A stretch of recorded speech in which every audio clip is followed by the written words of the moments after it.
Yang pertama adalah saya orangnya pemimpi, ya, dreamer. Kerjanya kadang-kadang kalau nggak ada kerjaan bermimpi gitu, mau ngapain gitu, apa sih yang bisa dilakukan gitu. Lalu yang kedua, saya memang orangnya pekerja keras. Ya, I don't see myself as a smart person. Ya, I know that there are a lot of people smarter than me, so I make it up by working hard. Ya. Lalu yang ketiga mungkin kolaboratif. Ya, karena saya percaya kalau mengerjakan sesuatu kita nggak pernah bisa sendiri. Gitu ya, kita nggak pernah bisa sendiri, kita harus mengerjakan bersama-sama dan kita harus mau mendengarkan masukan gitu ya, dan kontribusi dari orang lain gitu.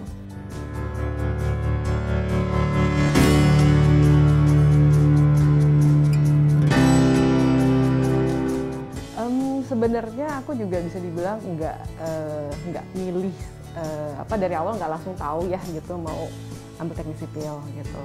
Waktu itu adalah situasinya selesai sekolah SMA, mau lanjut kuliah gitu kan, dan ada kesempatan untuk sekolah ke luar negeri di Nanyang Technological University. Nah, jurusan yang ditawarkan adalah jurusan engineering. Nah, lalu dari engineering itu sampai sana aku dikasih pilihan electrical, mechanical, sama civil engineering.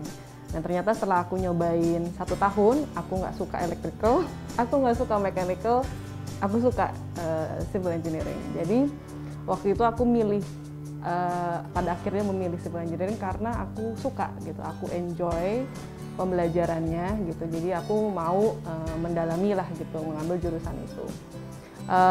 At that point of time, apakah tahu gitu jurusan itu kebanyakan laki-laki? Iya gitu, tapi itu tidak menjadi pertimbangan ya dalam mengambil keputusan gitu. Waktu itu yang saya fokuskan adalah bidang apa sih yang saya merasa paling tertarik dan bidang apa yang saya merasa saya bisa lakukan gitu. Makanya civil engineering jadinya.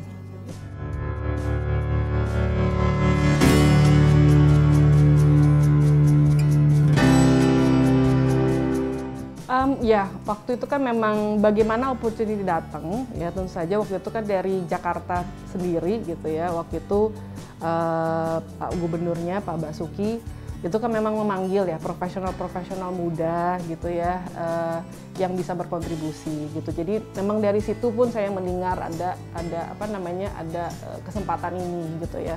Sehingga itu yang saya untuk mengajukan diri lah gitu, istilahnya untuk bisa dipertimbangkan untuk kembali ke Indonesia, bergabung lah gitu untuk proyek ini gitu.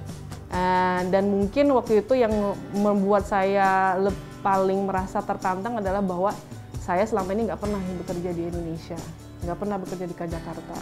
Jadi saya nggak punya network di sini gitu. Ya, saya nggak punya network di sini. Selama ini kerjanya di Singapura. Jadi kolega my network gitu semuanya adanya di Singapura gitu. Nah, kembali ke sini yang tadi udah budayanya beda, dunianya pasti juga berbeda gitu ya, dan nggak punya network gitu. Saya juga concern apakah saya bisa melakukan pekerjaan saya gitu ya. Saya a lot of fears lah pasti ya, takut gagal, terutama takut mengecewakan orang-orang yang sudah mempercayakan saya gitu untuk untuk menjalankan tugas ini.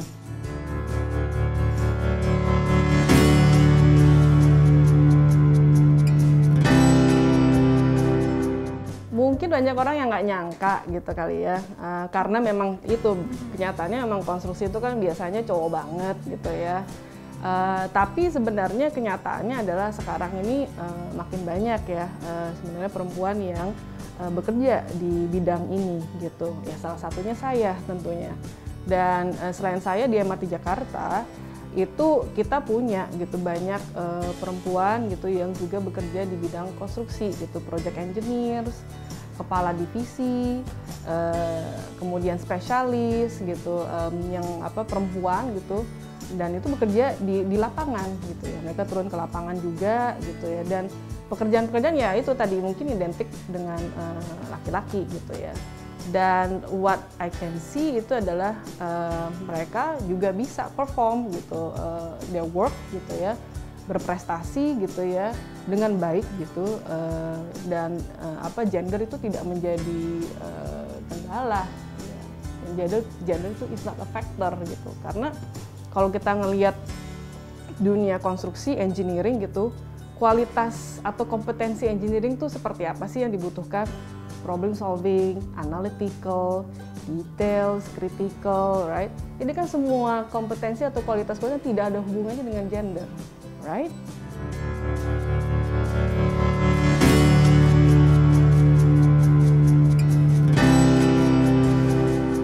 Jadi untuk MRT sekarang ini, fase 1 itu kan dari Lebak Bulus sampai Bundaran HI.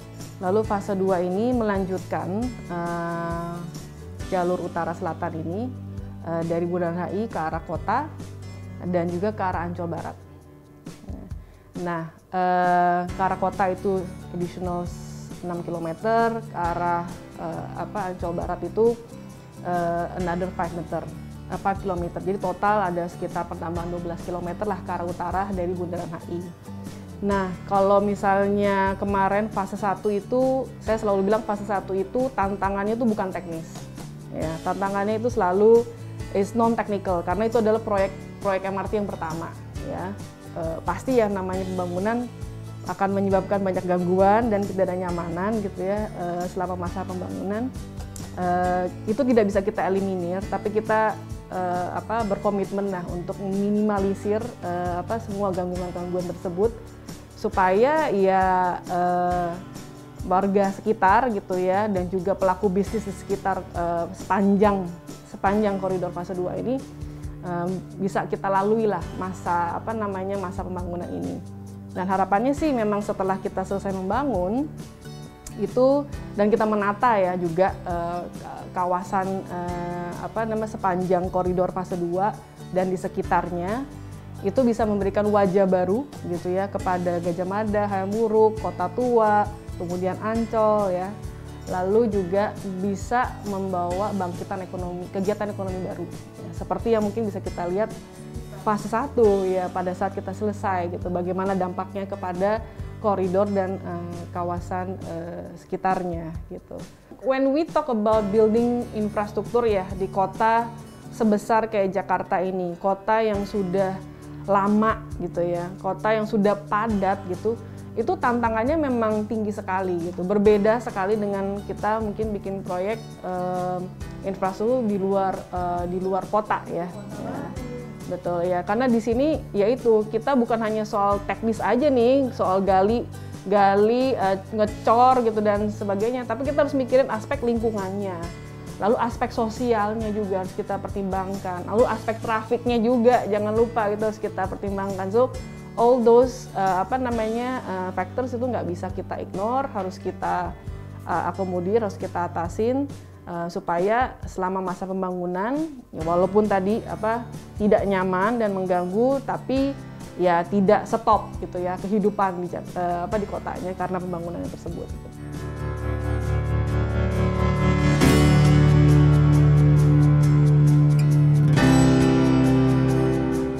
Well, yang pasti gini, untuk menyelesaikan kemacetan itu memang membutuhkan banyak sekali effort dari berbagai aspek.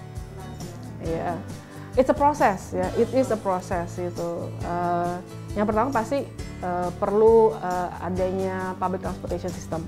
Ya, untuk kota yang besar seperti Jakarta ini, kalau mau bisa berlangsung, mau bisa sustainable, ya jangka panjang, maka mode of transport yang paling utama itu harus public transportation. Nggak bisa private vehicles ya, private cars atau motorcycle itu nggak bisa. Karena ya jalannya kan cuma segitu kan, mau diisi sampai kapan gitu kan. Dan sedangkan populasi itu pasti akan terus bertambah. Ekonomi kotanya semakin baik, populasi akan terus bertambah. So the way to go adalah memang harus pakai public transportation. Lalu yang kedua adalah public transportation ini penyediaan infra aja gitu kan, infrastruktur fasilitas. Yang kedua adalah kebijakannya. Kebijakan pemerintah itu harus pro public transportation dan mendeter menambahnya kendaraan pribadi di jalanan. Ya.